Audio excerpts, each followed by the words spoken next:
হালকা খিদের জন্য বাড়িতে থাকা মাত্র দুটি উপকরণ দিয়েই ঝটপট বানিয়ে নিন এই মুচমুচে টিফিনটি। তো চলুন রেসিপিটি দেখে নিই। নমস্কার বন্ধুরা, ওয়েলকাম টু প্রিয়ার রান্নাঘর। নতুন একটা রেসিপি দেখার জন্য সবাইকে স্বাগত। আজকে তোমাদের সাথে শেয়ার করব একটি টিফিনের রেসিপি। তো চলুন দেখে নিই। এখানে আমি দুটো আলু খোসা ছাড়িয়ে ভালো করে ধুয়ে গ্রেটারের সাহায্যে গ্রেট করে নিচ্ছি। আলুগুলো সুন্দরভাবে গ্রেট করে নিয়েছি। এবার আলুগুলো একটি বাটিতে নিয়ে জল দিয়ে ভালো করে ধুয়ে নিচ্ছি।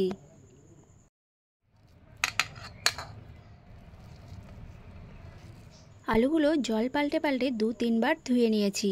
ততক্ষণ ধুতে হবে যতক্ষণ না এমন পরিষ্কার জল বেরিয়ে আসছে। এবার ভালো করে আলুগুলো চিপে এভাবে জল ঝরিয়ে রেখে দেব। এইদিকে কড়াইয়ের মধ্যে কিছুটা তেল দিয়ে নিয়েছি। তেল দিয়ে এর মধ্যে দিয়ে দিচ্ছি কিছুটা গোটা জিরে।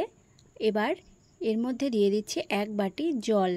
জলটা দিয়ে জলটা ফুটে যাওয়া পর্যন্ত অপেক্ষা করতে হবে। দেখুন জলটা ফুটে গেছে। এবার এর মধ্যে আমি গ্রেট করা আলুগুলো দিয়ে দিচ্ছি। এবার এর মধ্যে দিয়ে দিচ্ছি সামান্য পরিমাণে লবণ, দিয়ে দিচ্ছি কিছুটা লঙ্কা গুঁড়ো আর 1 চামচ গরম মশলা গুঁড়ো। এবার ভালো করে একটু মিশিয়ে ঢাকা দিয়ে রাখবো আলুটা সেদ্ধ হওয়া পর্যন্ত।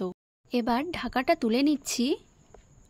দেখুন আলুগুলো কিন্তু সেদ্ধ হয়ে গেছে আর জল অনেকটাই টেনে নিয়েছে।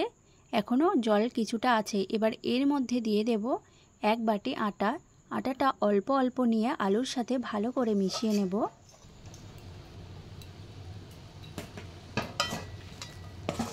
আলু আর আটা দিয়ে সুন্দর একটা ডো তৈরি করে নিয়েছি। এবার ডোটাকে নামিয়ে রেখে দেব একটি থালার মধ্যে, দিয়ে হালকা ঠান্ডা হতে দেব।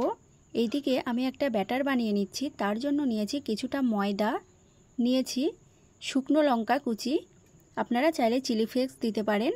এবার দিয়ে দিচ্ছি 1 চামচ সাদা তিল আর কিছুটা হলুদ গুঁড়ো, আর দিয়ে দিচ্ছি কুচনো ধনেপাতা। এবার জল দিয়ে ভালো করে মিশিয়ে একটা ব্যাটার তৈরি করে নেব।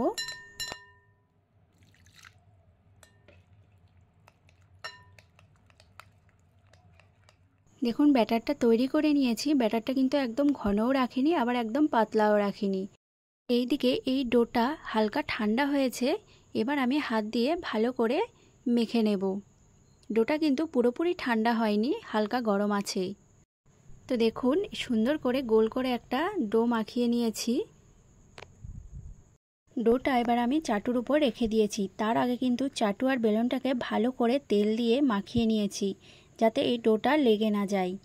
এবার হালকা হাতে একটু বেলে নেব মোটা করে।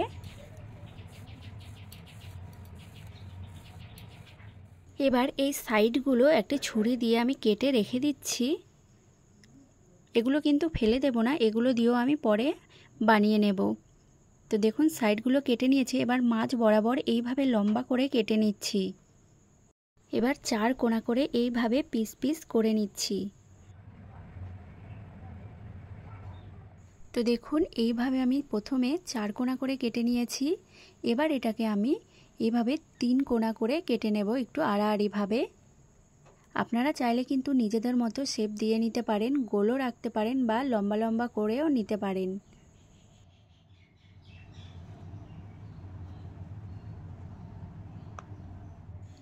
সবগুলো এখানে রেডি করে নিয়েছি। এবার কড়াইতে তেলটা গরম হতে দিয়ে দিচ্ছি। এইদিকে একটা নিয়ে আমি ব্যাটারের মধ্যে এইভাবে কোট করে নেব ভালো করে। এবার তেলটা গরম হয়ে গেছে, তেলের মধ্যে একটা একটা করে সবগুলো দিয়ে দেব।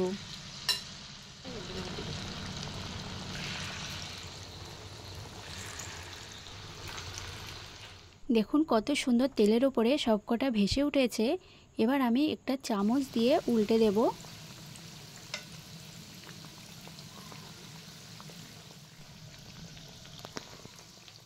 এইভাবে উল্টে পাল্টে দুদিকটাই ভালো করে ভেজে নিতে হবে। আর বেশি কালার করার দরকার নেই, হালকা লাল লাল কালার হলেই কিন্তু হয়ে যাবে। তো এখানে কিন্তু আমার সবগুলো পকোড়া হয়ে গেছে। এবার তুলে নিচ্ছি।